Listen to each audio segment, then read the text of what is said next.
kita lanjutkan ke proses pencernaan protein. Jadi untuk proses pencernaan bahan makanan sumber protein atau ya senyawa protein itu dimulai dari proses mastikasi atau proses cerna mekanik yang ada di dalam mulut dengan bantuan gigi dan lidah, sehingga bahan makanan atau protein tersebut akan berubah menjadi bolus. Bolus bentuknya seperti ini.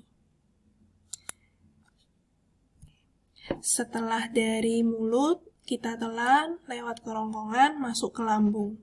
Di lambung ada asam lambung atau hidroklorik acid yang mendenaturasi protein. Setelah itu asam lambung akan mengaktifasi pepsinogen menjadi pepsin. Pepsin ini adalah enzim yang akan memotong rantai polipeptida menjadi polipeptida yang lebih kecil. Dari lambung kemudian protein akan melanjutkan perjalanan pencernaan ke usus halus. Di usus halus, enzim yang diproduksi dari pankreas akan masuk dan mulai mencerna secara kimiawi protein yang ada atau polipeptida yang lebih kecil tadi, sehingga dihasilkan asam amino maupun tripeptida. Dari situ, proses pencernaan dilanjutkan oleh enzim yang dihasilkan dari sel-sel di dalam usus halus, sehingga dihasilkan asam amino yang kemudian siap untuk diserap. Ini kurang lebih rangkuman dari proses pencernaan protein. Kita bisa lihat mulai dari tempat pencernaannya, jenis protein yang ada di tempat itu, enzim yang membantu proses pencernaan, dan hasil akhirnya. Di lambung, protein dibantu oleh enzim pepsin diubah menjadi polipeptida yang merupakan hasil denaturasi protein. Di usus halus, protein atau polipeptida tadi dibantu oleh enzim tripsin yang disekresi pankreas. Dicerna, hasilnya merupakan polipeptida, dipeptida, dan asam amino. Kemudian, bahan-bahan ini dicerna lebih lanjut oleh enzim peptidase yang disekresi oleh sel mukosa di usus halus, sehingga dihasilkan asam amino yang ukurannya lebih kecil dan siap untuk masuk ke hepatic portal blood. Atau artinya diserap, masuk ke pembuluh darah, diedarkan oleh darah menuju ke hepar atau liver atau hati.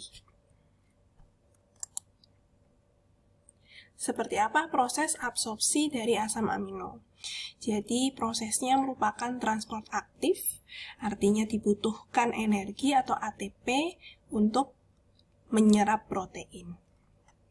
Kalau kalian lihat di gambar sini, yang terserap atau akan terserap itu bentuknya bisa asam amino atau oligopeptida.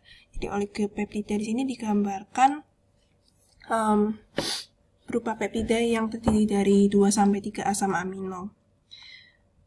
Untuk bisa masuk ke sel epitel di usus halus, diperlukan pompa, baik itu dibantu oleh natrium atau sodium dan juga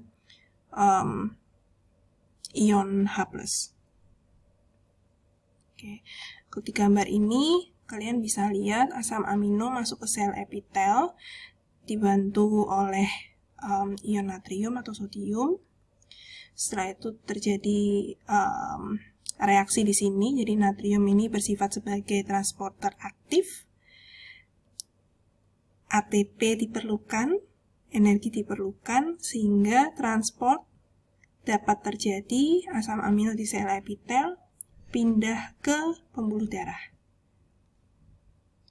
Oke, jadi transporter aktif di sini sama dengan yang di sini.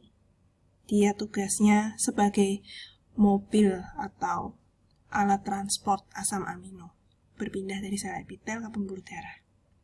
Asam amino ini sifatnya larut air sehingga dapat mudah diedarkan ke seluruh tubuh melalui darah. Setelah diserap di sel epitel usus halus oleh darah, asam amino langsung dibawa ke liver. Di liver akan terjadi metabolisme asam amino. Meskipun metabolisme asam amino tidak hanya terjadi di liver sih, tapi juga terjadi di seluruh bagian tubuh. Tapi nantinya asam amino yang ada di hati akan didistribusikan ke seluruh bagian tubuh. Metabolisme asam amino di dalam tubuh manusia itu sangat menarik karena asam amino itu tidak cukup ada di satu protein atau satu organ saja. Mereka akan selalu mengalami reaksi dan semua reaksi itu terjadi untuk mencapai kesetimbangan asam amino di dalam tubuh. Kurang lebih bisa kalian lihat di slide ini, tubuh kita memiliki amino acid pool atau kolam asam amino. Kolam ini tidak terpusat di satu lokasi di dalam tubuh, tapi terpencar di mana-mana. Jadi, kolam asam amino itu adalah semua asam amino yang ada di dalam tubuh kita.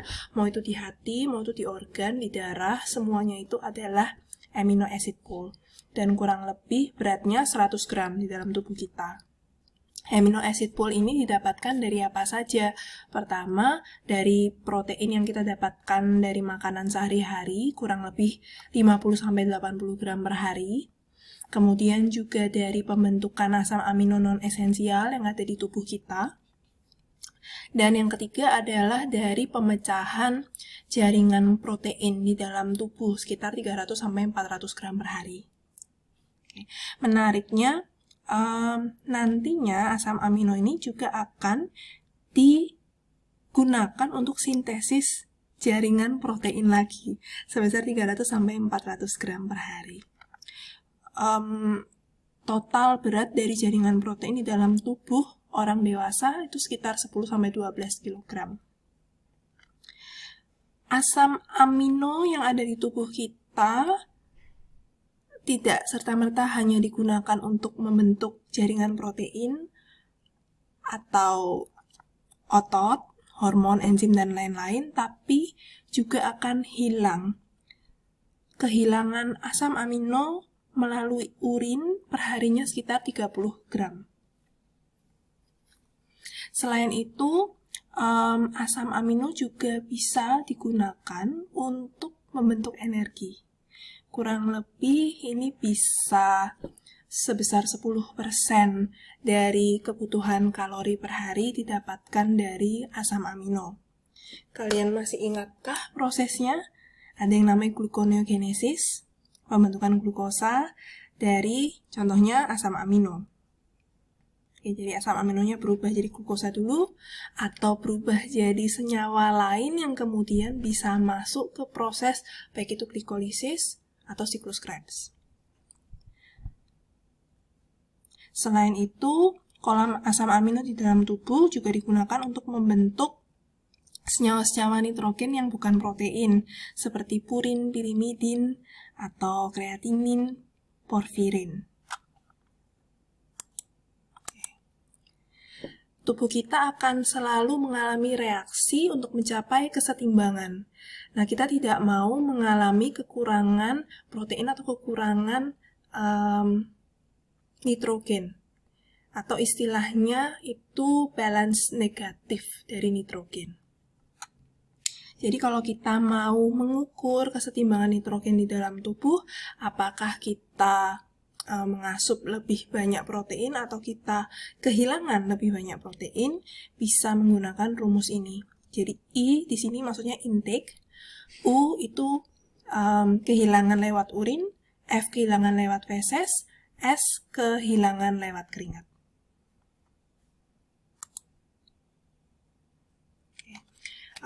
Ini juga slide yang mirip dengan slide sebelumnya, yaitu tentang kolam dari asam amino. Di sini kolam asam amino bebas. Jadi asam amino didapatkan dari diet maupun pembentukan asam amino non-esensial di dalam tubuh. Nanti asam amino ini akan digunakan dalam proses katabolisme sehingga akan hilang lewat tubuh, bisa lewat urin, bisa feses, bisa keringat. Jadi urea dan CO2. Selain itu juga digunakan untuk memproduksi molekul-molekul seperti hormon atau jenis enzim di dalam tubuh kita. Dan yang menarik dari asam amino adalah tidak ada simpanan asam amino dalam tubuh. Jadi istilah kolam asam amino dalam tubuh itu adalah ya asam amino yang memang ada di otot, organ, dan bagian-bagian lain di dalam tubuh, tapi tidak ada tempat yang secara khusus dapat menyimpan asam amino. Sehingga kalau kita mengkonsumsi terlampau banyak asam amino, lebih banyak dari yang direkomendasikan, maka itu sama dengan mengkonsumsi lebih banyak kalori, sehingga kelebihan kalori tersebut akan disimpan dalam bentuk lemak di dalam tubuh kita. Jadi jangan berharap kita lebih banyak makan protein dan asam amino, maka otot tubuh kita akan lebih banyak. Otot tidak hanya bisa terbentuk dengan makan banyak asam amino, yang betul adalah otot terbentuk melalui latihan otot dan olahraga. Kemudian yang di sebelah kanan ini kalian bisa lihat bahwa asam amino itu akan selalu bereaksi, bergabung untuk membentuk protein, tapi protein dalam tubuh juga akan selalu bereaksi mengalami pemecahan untuk menghasilkan asam amino bebas. Oke. Berkaitan dengan sintesis protein, saya mau menunjukkan di sini bahwa kadang-kadang di tubuh kita itu bisa terjadi sequencing error. Jadi error dalam pembentukan protein. Misalnya untuk hemoglobin di dalam tubuh, urutan asam amino yang normal adalah valin, histidin, leusin, triptofan, prolin, glutamat. Tetapi kadang-kadang bisa terjadi kesalahan. Misalnya pada glutamat yang pertama itu digantikan oleh valin. Nah, kondisi seperti ini, kesalahan urutan asam amino ini dapat menyebabkan kelainan. Dalam hal ini, sickle cell hemoglobin atau hemoglobin bentuk bulan sabit. Gambarnya seperti ini. Jadi ini adalah hemoglobin yang normal. Ini adalah sel darah merah yang normal dengan hemoglobin yang normal, sedangkan yang di sebelah kiri ini adalah sel darah merah berbentuk bulan sabit karena hemoglobinnya tidak normal. Dan ini dapat menyebabkan kerugian dalam tubuh kita karena sel darah merah atau hemoglobin ini fungsinya kan untuk mengangkut oksigen, untuk menghasilkan energi, untuk membantu menghasilkan energi di dalam tubuh. Kalau bentuk alat transportnya tidak sempurna, artinya oksigen yang diedarkan di tubuh kita juga tidak maksimal. Selain itu, beberapa asam amino itu juga punya fungsi-fungsi yang spesial. Saya sebutkan beberapa di sini. Ada 4 asam amino, misalnya triptofan. Triptofan ini merupakan prekursor dari vitamin niacin, juga prekursor untuk neurotransmitter serotonin. Selain itu, dia membantu menstimulasi aktivitas di sistem pencernaan tubuh manusia. Untuk asam amino sistein, dia adalah komponen dari asam empedu. Untuk asam amino glisin, dia dapat berfungsi sebagai detoksifikasi karena dapat mengikat bahan-bahan yang bersifat racun. Selain itu, glisin merupakan bagian dari hemoglobin juga. Untuk asam amino metionin, dia dapat mendonasikan atau menyumbangkan gugus metilnya untuk sintesis kolin dan kreatin di dalam tubuh manusia.